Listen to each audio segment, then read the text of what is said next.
Welcome to Wake Up with Marci, a deep dive into self-discovery. I'm your host, Marci Hopkins, and this is the space where we get real about life, transformation, and finding our true selves. Hello, and welcome back to Wake Up with Marci. I'm your host, Marci Hopkins, and this is a podcast dedicated to women seeking self-discovery, parenting insights, mental wellness, and tools for navigating life transitions. Through expert interviews, real life stories, and actionable advice, we create a safe space where women can heal, grow, and truly thrive. Each episode, we take a deep dive into what it means to reconnect with yourself, to wake up to your worth, your voice, and your truth. And today's guest is a powerful example of what that journey can look like, especially when life delivers the unexpected. Deb Krier is a communications expert, seasoned entrepreneur, and host of the Business Power Hour. But her world changed dramatically when she was diagnosed with stage 4 triple positive breast cancer and thyroid cancer. What began as a diagnosis became a calling.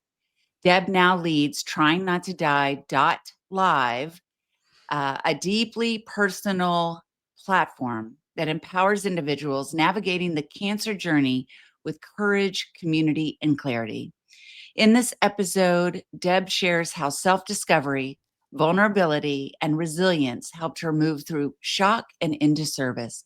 If you've ever faced a moment that broke you open or needed permission to stop being strong for everyone else, this is for you. So let's dive in. Deb, welcome to Wake Up with Marci.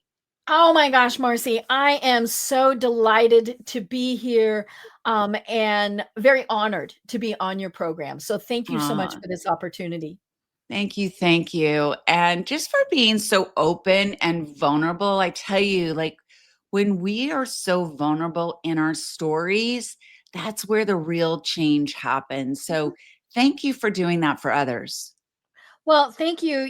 And I tell people I'll answer any question, I'll do whatever, but I also understand why, especially say with a cancer diagnosis, somebody might not want to share that information. Maybe they're a business Yeah. owner and they're thinking people aren't going to want to work with me or I'm Yeah. going to get fired or whatever. Yeah. And so it is a very challenging to say the least journey, right? Oh, well, let's dive in.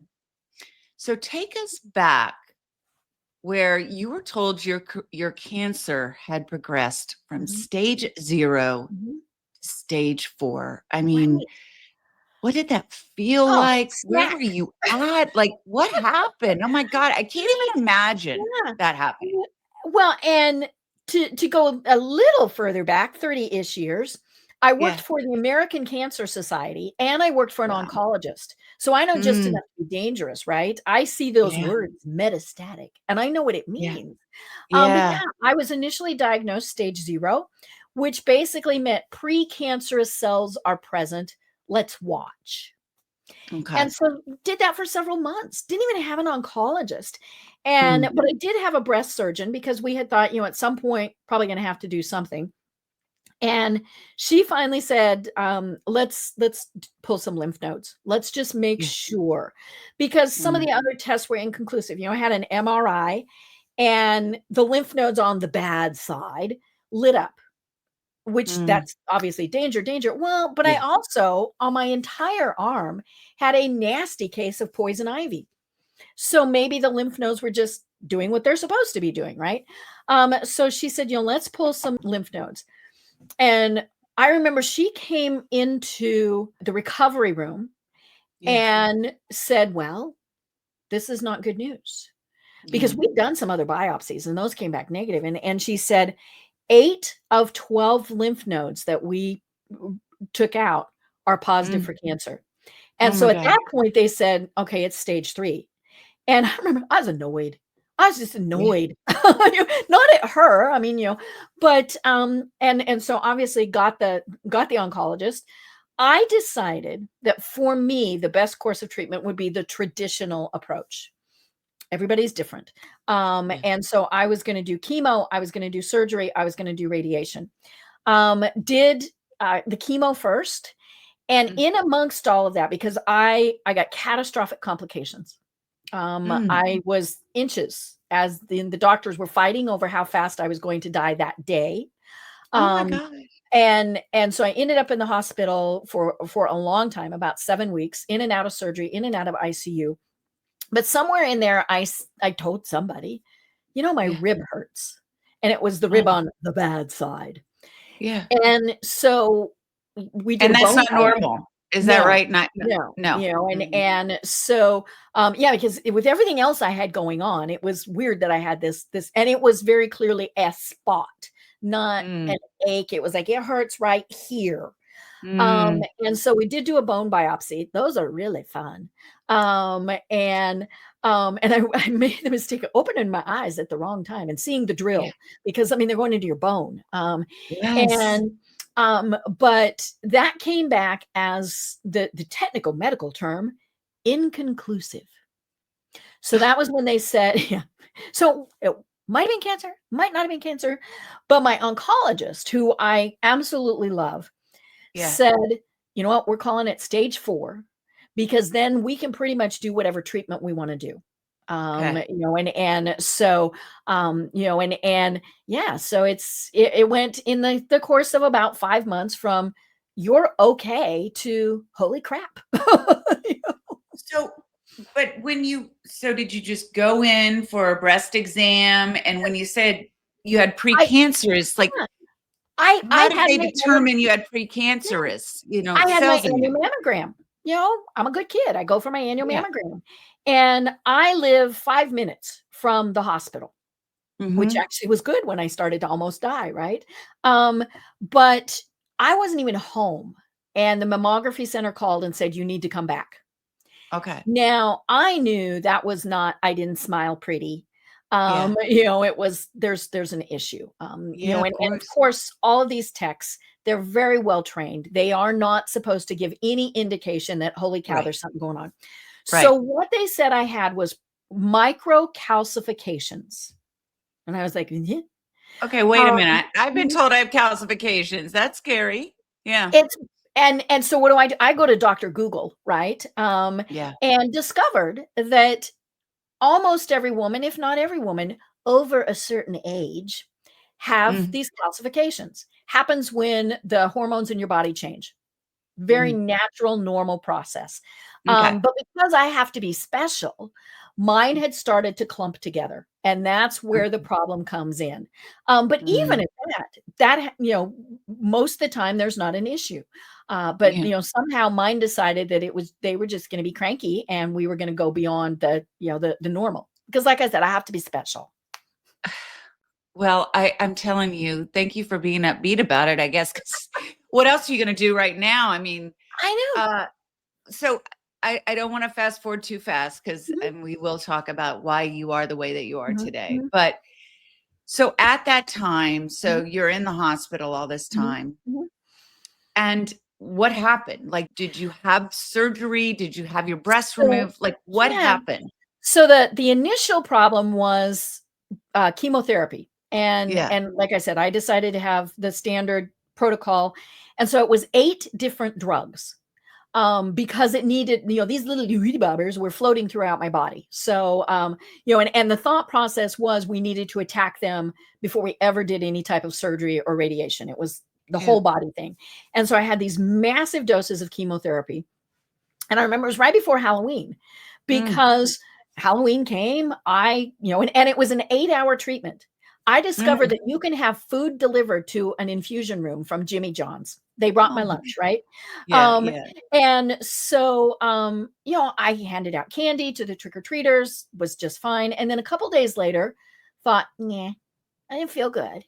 Yeah. But I just had 8 different chemo drugs. I mean, all these things. Of course. And, and so called in, because I started running a temperature, and, Mm, called into the doctor, and mhm, they, in essence, said, "Take Tylenol," because it was a very low grade fever, mm, pretty common. But the thing mm. is, folks, always, always, always talk to your doctor. Don't, and for heaven forbid, don't do Dr. Google.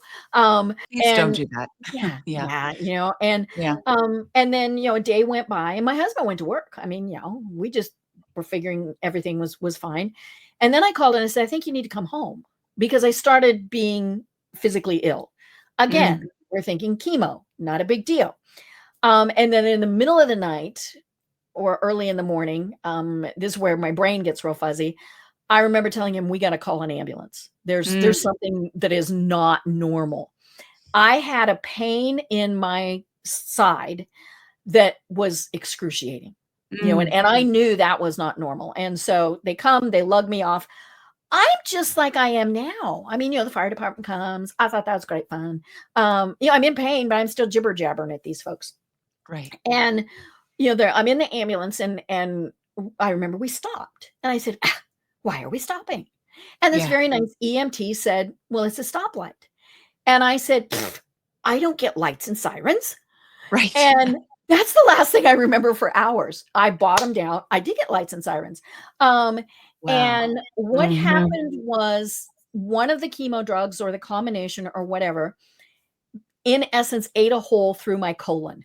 And that ickiness that's in your colon got into my bloodstream. And so initially it was sepsis, but I went almost straight into septic shock. And septic shock is fatal about 75% of the time, primarily because you don't really know what's going on until it's too late. And what septic shock does is it attacks the other organs. And, I remember it was a very high grade fever. I was tachycardic. So my heart rate went up to about 200. Oh my God. I was like, I'm going to fly away, because my little heart was going, right? Yeah. And all these things. But then I remember the oncologist and the surgeon out in the hall. And the oncologist was saying to the surgeon, you need to go in and fix this. And he said, why? She's going to be dead within the day. Oh my And God. the oncologist basically went smack-a-da to him. And obviously he operated. But I do remember thinking, excuse me, I get to vote. Yeah. And then multiple other surgeries, and the complications in many ways that I've had since then are because of septic shock. It has very severely damaged my kidneys. I had some other pretty major complications from that. I can only imagine. Yeah. And I took up residence in the hospital. I mean, I was there it was about 7 weeks. And had other complications along the way. I mean, I developed blood clots in my lungs. I developed an ulcer, but I always kept remembering and thinking, I'm getting out of here. This is not going to be the end.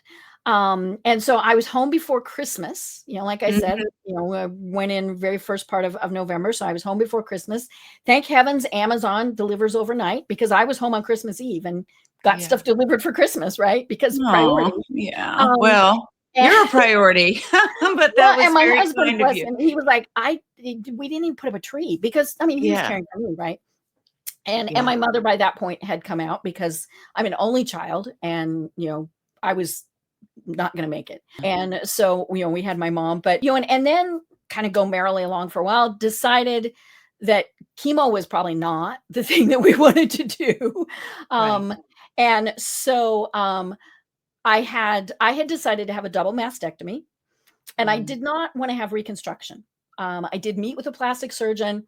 I decided I'm old. I don't care. I don't want more, so, but I got a complication from that my surgeon had never seen. Ended up back in the hospital for a while, just several things. But again, this whole time I kept just thinking, well, this is stupid. But like when they first told me that I had cancer, I looked at my doctor and I said, I'm sorry, I don't have time for this. And she looked at me like, well, you need to make You don't have time. a choice. Sorry, Deb. I mean, it was a wild ride. So how many years were you completely clear of cancer now? So, are you in remission or? And so even though I've had other cancers, they're separate cancers. So it's very strange. But so I was initially diagnosed in June of 2015. So I am, inches from my 10-year mark, which is one of those things you really want to hit, right? 5 years was good. 10 years is good. And I am still in active treatment because I could not have chemo. We're doing several other different things. And so I still go in every 21 days. But in amongst all of that, I did have a spot on my arm. One of the doctors at one point said, anything else? And I Mm, said, well, I got this thing on my arm that won't heal. yeah. Off I go to the dermatologist. And so I had basal cell carcinoma, which Oh, was, and I tell people, hello, redhead freckle, that did not know what sunscreen was. It was amazing. I'd and never had yeah, anything. growing up, we didn't. We didn't. Yeah. And it's something that's very important to Oh, yeah. please get out there and And get yourself still, checked, I body don't. checked. Yes, And yeah. I'd never been to a dermatologist with yeah, red so hair and important. freckles, right? But I Hmm. watched and made sure. And it was very easy. I mean, he didn't even take a stitch. But Yeah, now I get to go every 6 months and yeah. I call it the strip and spin. And he tells me, please don't call it that. I'm like, well, that's what it is. I strip, I spin. Um, and anybody who's ever done this knows what we're talking about, right? Yes, Um, yeah. and then a couple years ago, we were doing a scan, just one of the routine scans to check on breast cancer, just to make sure there hadn't been any other issues. And they said, well, there's nothing there, but there's a lesion on your thyroid. And again, I was like, oh, bad words, bad words. And so it turned out to be papillary thyroid cancer. They removed my entire thyroid, but it had not spread. But there were two tumors, so it was Yeah, an active little thing. And yeah. but it is considered a totally new cancer. It was not a Yeah. spread from the original cancer. So I've had 3 different types of cancer in 10 years. My God. And let me tell you, thank you, like that, thank you, God, that you Mhm. are here with us and that you've gone through so much. But so, how emotionally have you dealt with all that you've dealt with? I mean, we Mhm.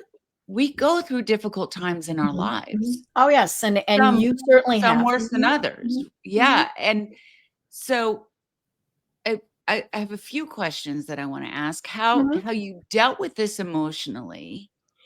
What would you say to someone that Mhm. maybe has been Mhm. diagnosed? They're in Mhm. the early Mhm. stages. Right. How could you help them emotionally? Mhm. Mhm. Well, I was angry. I was angry and I was pissed and Mhm. annoyed and all of those things. I'm not a person who cries ever. I mean, that's just not. Now, did I shed some tears? Yes. But that was just not me. But what I tell people is honor whatever you are feeling and give yourself the grace to feel that. I think Mm, especially as women, we're like, "Oh, yeah. no, we have to be tough because we have to take care of everybody else," right? So, we don't give ourselves the grace to feel those emotions. And then Mhm. what happens is they bubble up in other places, right? Yeah. Um, but yeah, it's whatever you're feeling is right for you. Yeah. And if anybody says, "Well, that's not right," well, no, might not have been right for them. Yeah. But yeah, feel that.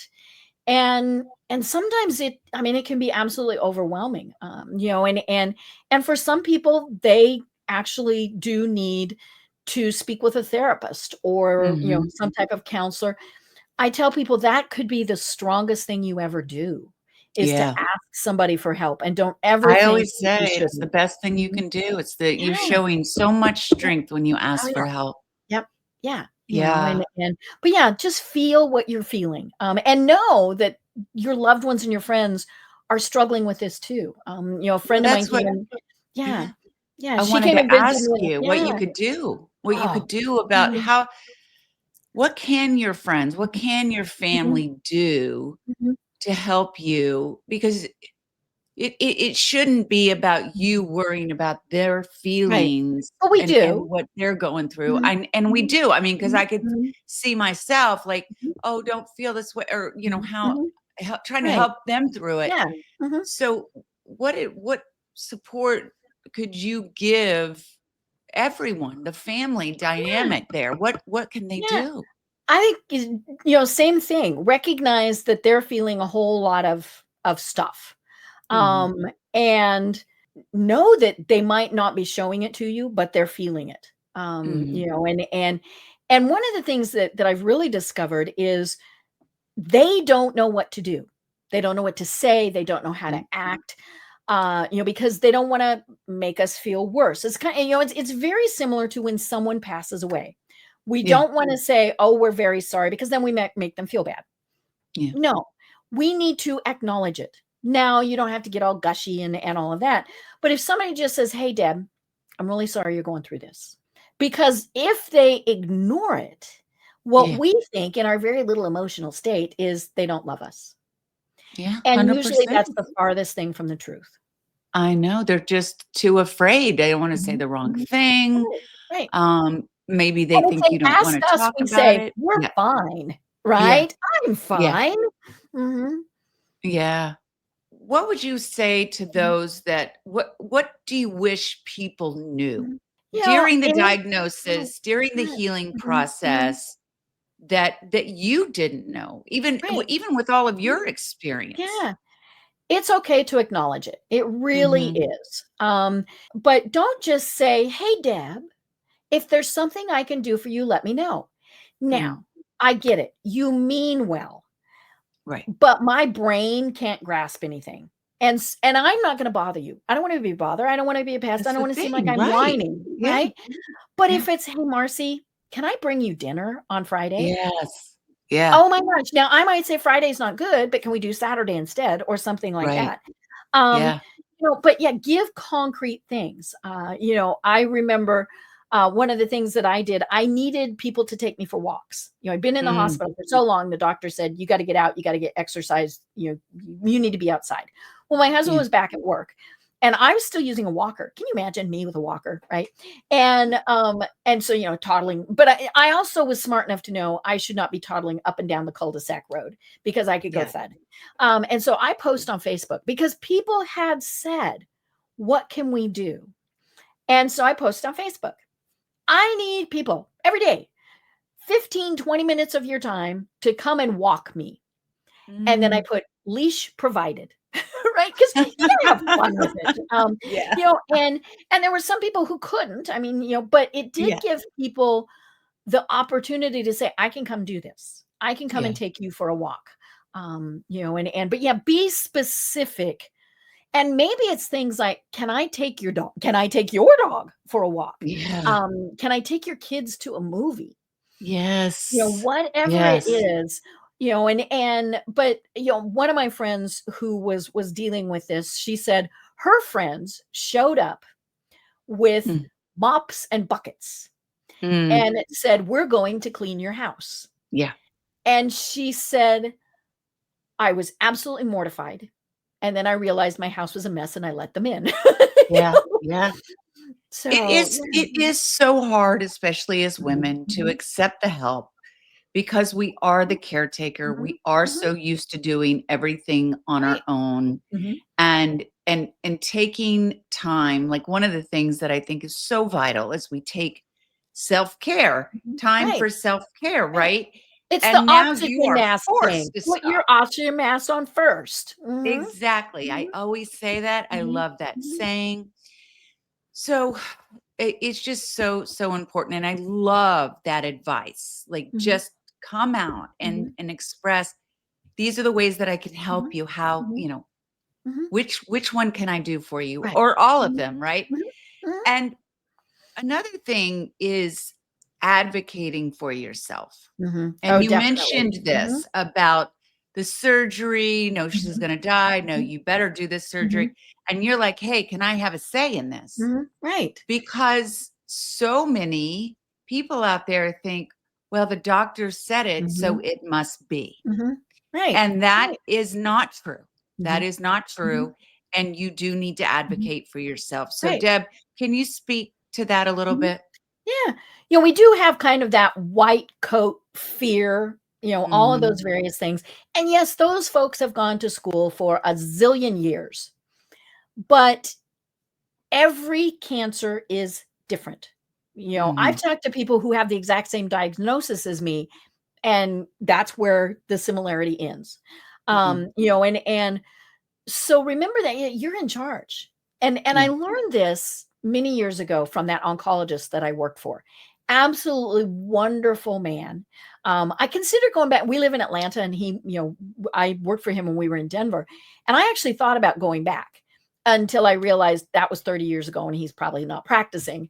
But he was an absolutely wonderful man the empathy that he had was incredible. And Mm. there were more than one patient who said, I'm not going to do this. Mm. And he always made sure that they understood. And then he said, now what do I need to do? Mhm. And so he never tried to twist their arms. He tried to make sure they had all the information, but Yeah. then it was their decision. And And that's how it should be. yeah, yeah. Yes. And for some people, and this is, because again, this is such a personal thing, they may say, I'm not going to do the traditional approach at all. Yes. Mhm. I'm going to do herbs. I'm going to do natural remedies. I know people who were diagnosed the same year I was who did it all natural and they're still here. Yeah. So, it's all about what do you believe is going to work best for you. Just really know the options Mhm. and Yep. ask Yeah. about them. Oh, yeah. Yeah. So let's talk about what you discovered about yourself through this process. Mhm. How did you find the strength and now Mhm. your mission as to what Mhm. you're doing today? Well, I'll be honest, there are times where and still I'm like, "Ugh, God, seriously?" And I do think, what does the future hold? Well, we don't know, Yeah. right? So, I've always been now I'm an only child, and I'm an Mm. only child that grew up in the mountains of Colorado. So, I've been pretty independent my entire life, and I had a mother who said, "You're gonna be an independent young woman." And so that was very important.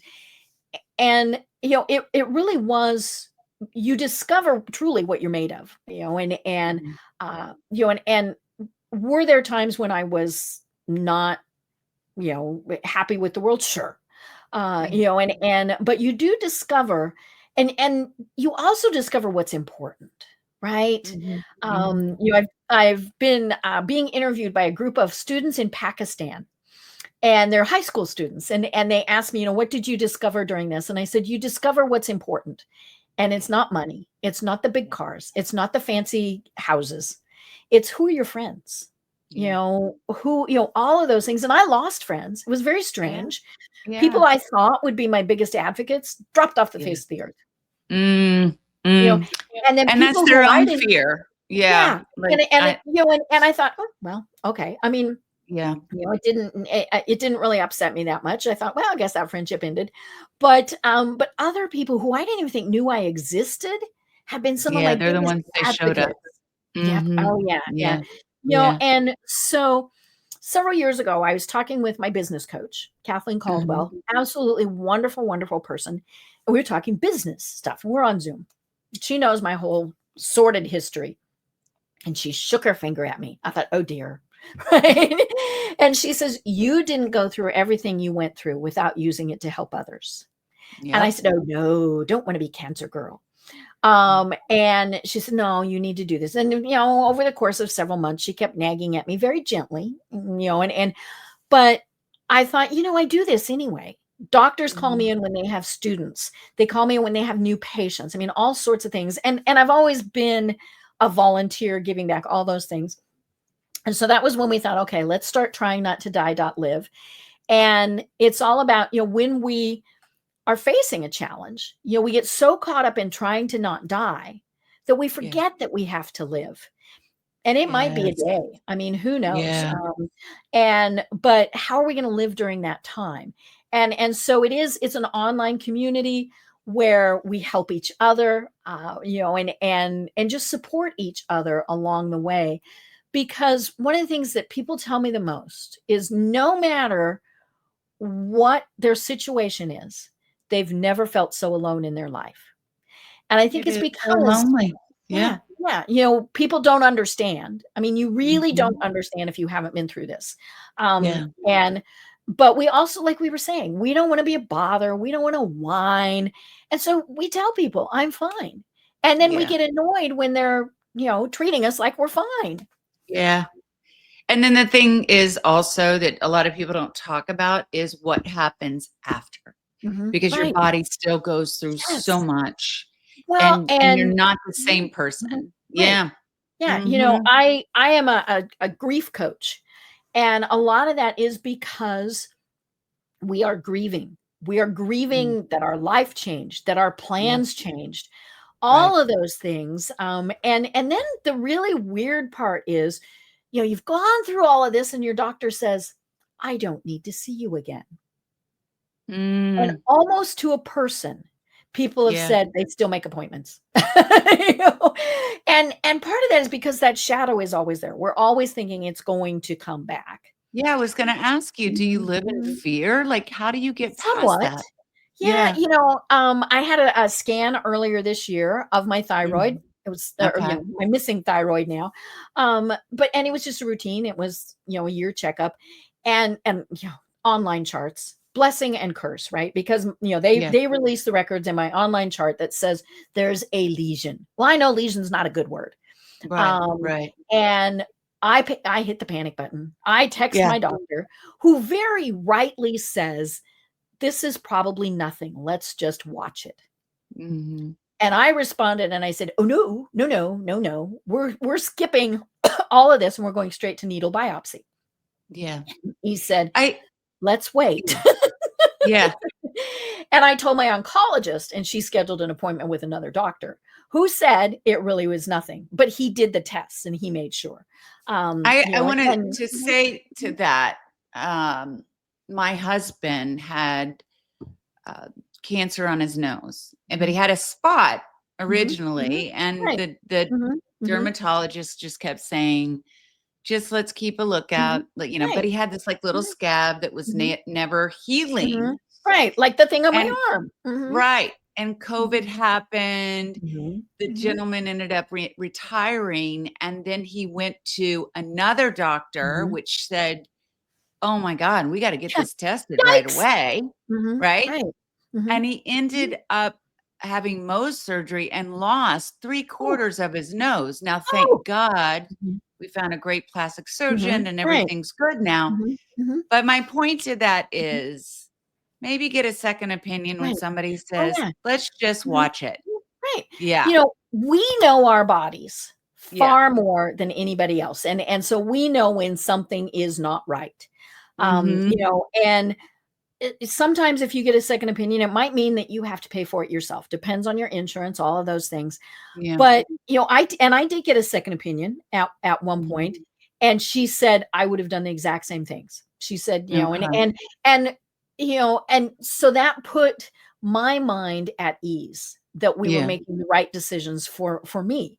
And but again, it's so, and don't be afraid to ask those questions. And you might need to take somebody with you because our Yeah. brains shut off the second you hear the word cancer. We're like, right? 100%. Yeah, and 100%. so take somebody with you. Yeah. Don't hesitate to ask those questions. My oncologist, in every room, it says, "Do not leave this room if your questions have not been answered." Mm. There's no Yeah. such thing as a stupid question, all these things. But yeah, take somebody with you because their brain hopefully will be working a little bit Right. better. And And also it's okay to yeah, say, "I'm not sure mhm, what to ask right yeah. now." Oh, yeah. You know, One of the right? things is ask the doctor, "Was there something Yeah. I should have asked that I didn't?" Let's just give a little bit of advice for those out there Mhm, that when should they start mhm, testing? What are some real mhm, markers that mhm, guidelines for mhm. women so they can start this Yeah. process to You make know, that sure. yeah, Yeah. they're kind of a moving target, right? Some Yeah. because, a lot of it depends on your family history, on your insurance, all Yeah. sorts of things like that. But it is important to know your family history, Yeah. which, can be a challenge. I mean, my grandmother had breast cancer, but did not talk to anybody about it. That was just Well, that's what we were yeah, told. I mean, yeah. that's what they Oh, were yes. told. They Yeah. were touching her bosoms. Yeah. Ah, Yeah. we're like, Yeah.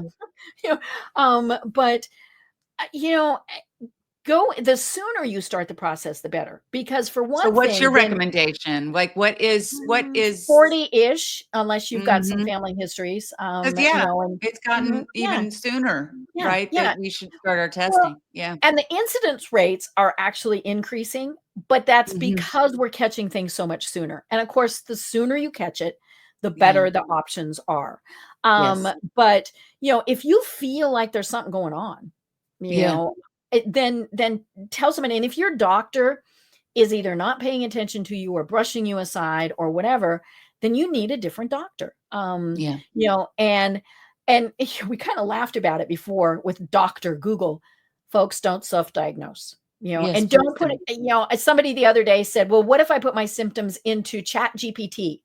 Mm, I made a yeah, face. yeah. And it's funny, I should try it sometime just to see what it says.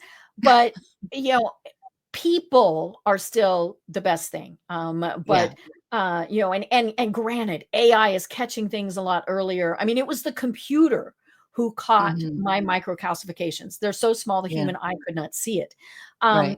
And so we definitely have to have technology in here. But yeah, you're in charge. No matter what, Yeah. you're in charge. You're in charge.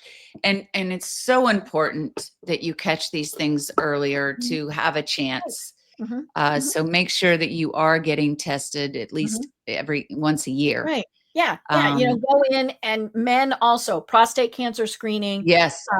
get some basic blood work done, because aside from anything else, you've got a nice baseline that shows Hmm. when you were normal. I'm putting that in Yeah. my air quotes, right? Yeah. Because then when they're saying, hey, there's something off, then you can compare. And Yeah. see, oh, okay, well, this was what I was 5 years ago. And for some of these tests, yeah, you do it once, and then like a colonoscopy, right? You do the Yeah. colonoscopy and everything's hunky dory. You don't have to do it again for 5 years or so. And but yeah, you've got those nice baselines. And I tell my doctors will say, well, this number's off. And I tell them, you ever consider that maybe I'm just off? I mean, Right. That's a and possibility. Yeah. yeah.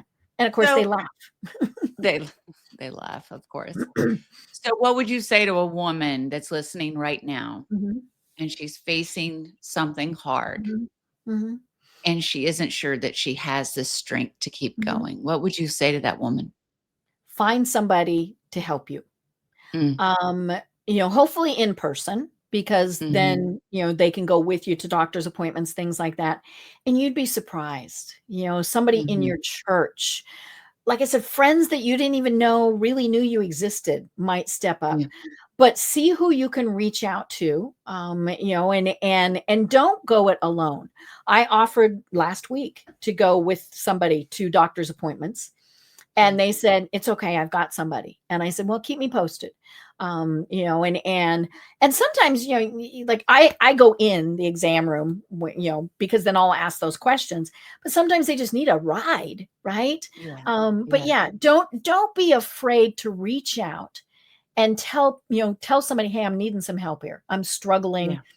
here's what's going on. When I first got my diagnosis, and they were still a little iffy about what was going on, my husband was at work. Now I called him, I mean, Mhm. so he knew that. Yeah. But I stopped him. I got home, and I immediately went over to my neighbors, Yeah. who love dearly, and Jen and Sue. And they said, what's going on? And I couldn't say. I handed Mm, them the pamphlet that they gave yeah. me that Yeah. said, you have breast cancer. And then we Mm, all were, kind of little, but yeah, you don't have to be alone. mhm. You don't have to do this alone, and you're not alone. Mhm, Um, so many have gone through mhm, this and mhm, get involved in groups and mhm. Right. communities Mhm, mhm, and reach out to Deb mhm, and check out mhm, trying not to die live. mhm. And I just want to thank you so much, Oh, Deb, for thank sharing you. your Mhm, story and your honesty and your mhm, vulnerability and your true strength. Your journey, it really reminds us like resilience doesn't mean we have to pretend that we're okay. It mhm. just it's showing up, Yes. right? Yeah. Even when it's Mhm, hard. mhm, And just having grace for mhm, yourself and just mhm, acknowledging those feelings. And I just want to say for everyone that's listening, if you're facing something that feels bigger than you, mhm, grief, burnout, mhm, fear, or uncertainty, just know that you're not broken mhm. and you don't have to do this alone. And thank God we have people like you, Deb. So connect with Deb and explore her incredible work at trying Trying not not to to die. die Mhm, dot mhm, live. mhm. Right, and our And Facebook group, there's a link there to that. Yeah, fantastic. Because those Facebook groups are lifesavers. Yep. And also your podcast, The Business Power Hour. Right. And those are all about courage and clarity. And I just want to say thank you again so much. And if you found value in today's conversation, I hope that you will please share this with someone who needs encouragement. Always please leave a review, because the more that you interact with the show, the more exposure that the algorithm pushes it out so Right. others can see it too, right? Helps in the community, helps others to heal and grow through these conversations. So I just want to say that we all are in this together. We're all powerful. And when we speak our truth and we ask for help, there is so much strength in that. And so please honor your journey and who you are. And until next time, I will see you, and I hope you have an incredible week. And remember to wake up to all of your possibilities. Thank you for tuning in today. And thank you again, Deb.